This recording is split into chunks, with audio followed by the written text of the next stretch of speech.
Noong November 2024, bumaha sa rehiyon ng Valencia sa Espanya. Libu-libong mamamayan ang nawalan ng tahanan at daan-daan ang nasawi. Ilang araw matapos ang trahedya, dumalaw sina King Felipe at Queen Letizia upang magpayag ng pakikiramay. Ngunit salit na salubungin ng palakpakan, sinalubong sila ng galit at putik. Habang naglalakad, tinapunan sila ng putik at binulyawan ng mga mamamayan. Isang tagpo na naglarawan ng pagkatismaya ng bayan sa kanilang mga pinuno. Maraming nagtanong, bakit nga ba may hari at reyna pa kung wala naman silang tunay na kapangyarihan? Ngunit ang tanong na ito ay hindi na bago. Mahigit isang siglo na nakalipas, isang hari rin ng Espanya, si King Alfonso XIII ang nakaranas ng parehong pagkatismaya ng bayan. Dahan-dahang gumuho ang tiwala ng mamamayan hanggang tuluyang bumagsak ang monarkiya noong 1931. Pagsapit ng ika-20th century, nananatiling konstitusyonal na monarkiya ang Espanya sa ilalim ni King Alfonso XIII, ngunit dumaranas ito ng matinding krisis. Bumagsak na ang imperyo matapos mawala ang Cuba, Puerto Rico at ang Pilipinas noong 1898. Sa loob, lumalala ang hidwaan ng mga conservatives at liberals, samantalang tumitindi ang kaguluhang panlipunan.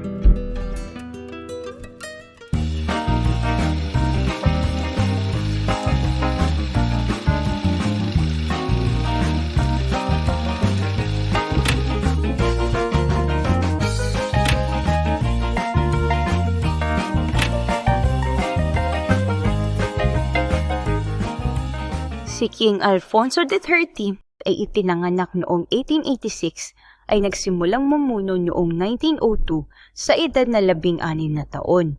Namana niya ang isang mahina at marupok na sistemang parlamento na unti-unting nawawala ang tiwala ng mamamayan.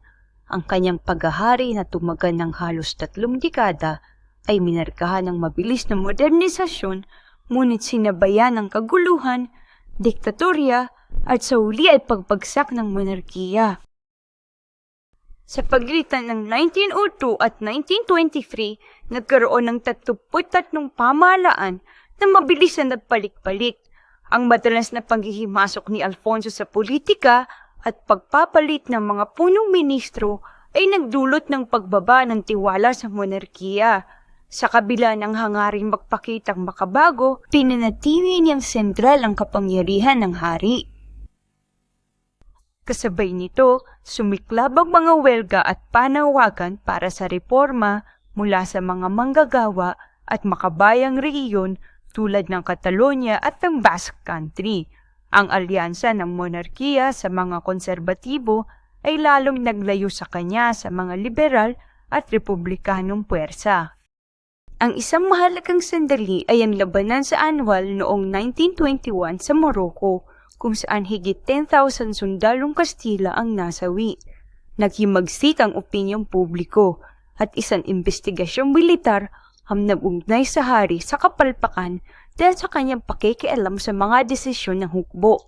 Maraming mamamayan ang nagsimulang ituring si Alfonso hindi bilang tagapagtanggol ng bansa, kundi bilang bahagi ng problema. Pagsapit ng 1923, lumubog sa kaguluhan ng Espanya, mga welga, terorismo at kabiguang kolonyal.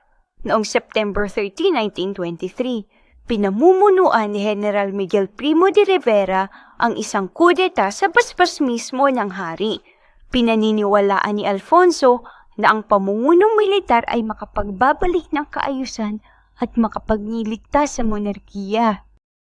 Sa ilalim ni Primo de Rivera, pinawalang bisa ang parlamento, sinuspinde ang konstitusyon at ipinatupad ang higpit na sensor. Sa simula, sinuportahan siya ng mga conservatives at liberals dahil sa pangakong katatagan at reforma. Itinayo ang mga kalsada, pinalawak ang mga pampublikong proyekto at panandali ang bumuti ang ekonomiya. Ngunit pagsapit ng huling bahagi ng dekada 1920s, Nawala ang suporta sa diktatorya. Nainis ang mga intelektual, mag-aaral at ang mga regional heads. Dumating din ang Great Depression noong 1929 na nagdulot ng kawalan ng trabaho at pagbagsak ng ekonomiya. Maging ang militar na dating kaalyado ay tinalikuran siya. Naiwan siyang walang suporta kaya't nagbitiw noong January 1930. Matapos ang pagbagsak ni Primo de Rivera, sinubukan ni Alfonso na ibalik ang konstitusyonal na pamahalaan. Itinalaga niya si General Damaso Berenguer bilang pansamantalang pinuno. Sinundan nito ni Admiral Juan Bautista Aznar. Tinawag ng mga mamamayan ang panahong ito bilang Dicta Blanca o malambot na diktatorya dahil mahina at walang direksyon ang pamahalaan. Hindi na ibalik ang tiwala ng publiko. Ang mga partidong matagal nang pinigilan ay muling lumitaw ng may mas malakas na puwersa. Nagkaisa ang mga Republicans, Socialists at Liberals sa layuning tapusin ang monarkiya. Noong August 1930, nagtipon ang mga pinuno ng oposisyon sa San Sebastian at nilagdaan ang Pacto de San Sebastian na nagbuklod sa kanila upang itatag ang isang demokratikong republika. Ang kasunduang ito ang naglatag ng pundasyon para sa sabayang kilos politikal at militar laban sa monarkiya. Sa panahong ito, maging ilang opisyal ng hukbo ay nawalan na ng tiwala sa hari at itinuring siyang sagabal sa pagbabago. Noong December 1930, umusbong ang tahasang pag-aaklas laban sa monarkiya. Pinangungunahan ito ni Kapitan Fermin Dalan at Angel Garcia Hernandez sa hilagang bayan ng Jaca. Layunin nilang pasiklabin ang pambansang himagsikan para sa republika. Ngunit mabilis itong nasupil at sila ay pinatay sa pamamagitan ng firing squad. Nabunga ito ng matinding simpatya para sa kilusang Republican. Ang kanilang kamatayan ay nagpasiklap ng damdaming makabago sa buong bansa. Lalong nabulgar kung gaano kalawak na ang kawalan ng suporta sa hari, maging sa loob ng militar. Nagsimulang mag-organisa ng maayos ang mga Republicans at Socialists. Nais nilang makamit ang pagbabago sa pamamagitan ng halalan, hindi sa dahas. Dahil dito, nagtakda ang pamahalaan ng halalang munisipal noong April 12, 1931, isang halalang magpapasya sa kapalaran ng monarkiya. Paglabas ng mga resulta, malinaw ang mensahe. Nagtagumpay ang mga Republicans at Socialists sa mga pangunahing lungsod at sentrong panlalawigan. Bagamat nagwagi ang mga monarkista sa ilang lalawigan, sa mga lungsod pa rin umiikot ang politika at malinaw doon ang panawagan para sa pagbabago. Nandiwang ang mga mamamayan sa mga lansangan. Iwinagayway ang mga bandilang pula, dilaw at tila ng republika. Isa-isang nagbitiw ang mga lokal na opisyal at nagpahayag ng suporta sa bagong sistema ng pamahalaan. April 14, 1931, tuluyang nagwakas ang monarkiya. Idiniklara ang ikalawang republika ng Espanya sa Madrid at Barcelona. April 14, 1931, nagpa siyang umalis si King Alfonso. Naglabas siya ng pahayag na nagsasabing wala na siyang tiwala sa sambayanan at nais na niyang maiwasan ang civil war. Hindi siya formal na nagbitiw, ngunit sinispindi niya ang paggamit ng kapangyarihan bilang hari. Tahimik siyang umalis ng Madrid at nagtungo sa France at kalaunan sa Italy. Sa pag-alis ni Alfonso, formal na naitatag ang ikalawang republika ng Espanya. Ito rin ang katapusan ng mahigit 200 siglong pamumuno ng mga Bourbon sa Espanya. Itinatag ng ikalawang republika ng Espanya ang isang bagong demokratikong pamahalaan sa pamumuno ni Niceto Alcalá Zamora at Manuel Azaña. Sa ilalim ng konstitusyon ng 1931, itinairal ang mga reforma tulad ng karapatang bumoto ng mga kababaihan, kalayaang sibil, secular education at regional autonomy. Gayunpaman, tinutulan nito ng simbahang Katoliko, mga landowners at mga conservatives, habang itinuring naman ng mga socialist at anarchist na kulang ang mga pagbabago. Bunga nito, lalong nahati ang lipunan at nagsimula ang serya ng huwelga at karahasan na magpapahina sa bagong republika. Noong July 17, 1936, pinamumunuan ni General Francisco Franco ang isang kudeta laban sa pamahalaang Republican. Pero hindi niya agad nakontrol ang buong bansa, kaya nagsimula ang digmaang sibil ng Espanya. Halos 3 taon ang itinagal ng digmaan at mahigit kalahating milyong buhay ang nawala. Sa huli, noong April 1, 1939, nagtagumpay si Franco at agad niyang itinatag ang isang authoritarian rehimen, isang diktatorya na mamumuno sa Espanya sa loob ng ilang dekada. Pinamunuan ni Franco ang Espanya mula 1939 hanggang sa kanyang kamatayan noong November 1975.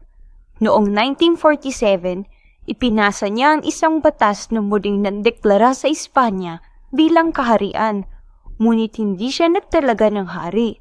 Sa halip, pinili niya si Prince Juan Carlos de Borbon, apo ni Alfonso XIII, bilang magiging kaharini. Pagkamatay ni Francisco Franco noong November 1975, umupo si King Juan Carlos I makalipas ang 2 araw, hudyat ng pagbabalik ng monarkiya matapos ang 44 na taon. Ngunit hindi tulad ng kanyang lolo, pinili ni Juan Carlos ang demokrasya kaysa diktatorya.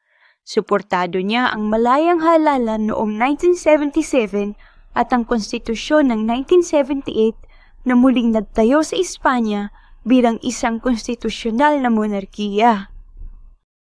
Ang pagbagsak ng monarkiya noong 1931 ay hindi wakas, kundi simula ng pagbabago. Mula sa mga pagkakamali ni Alfonso XIII, isinilang ang isang monarkiyang mas mapagkumbaba at nakatuon sa pagkakaisa ng bayan. Sa pamumuno ni Juan Carlos I, muling naibalik ang korona, ngunit sa ilalim ng demokrasya, kung saan ang tunay na kapangyarihan ay nasa mamamayan. Sa paglipas ng panahon, ang monarkiya ng Espanya ay hindi na lang tanda ng kapangyarihan, kundi sagisag ng pagkakaisa, pagkakalinlang, at pagpatuloy ng bansa.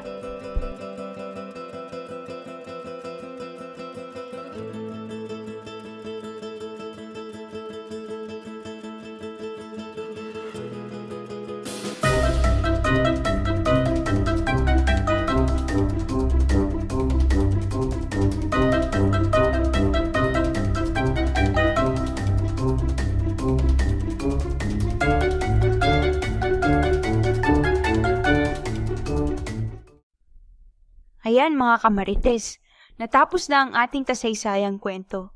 Sa channel na ito, pag-uusapan natin hindi lang ang mga sikat na bayani, kundi pati ang mga misteryo ng krimen, kababalaghan, pamahiin, at syempre ang mga tinatawag nating kwentong barbero. Kung may gusto kayong ipaimbestigang kwento, comment lang. Huwag kalimutang mag-like, share at subscribe. Ako si Marites Historian at ito ang Kwentong Barbero, Chismis o Totoo.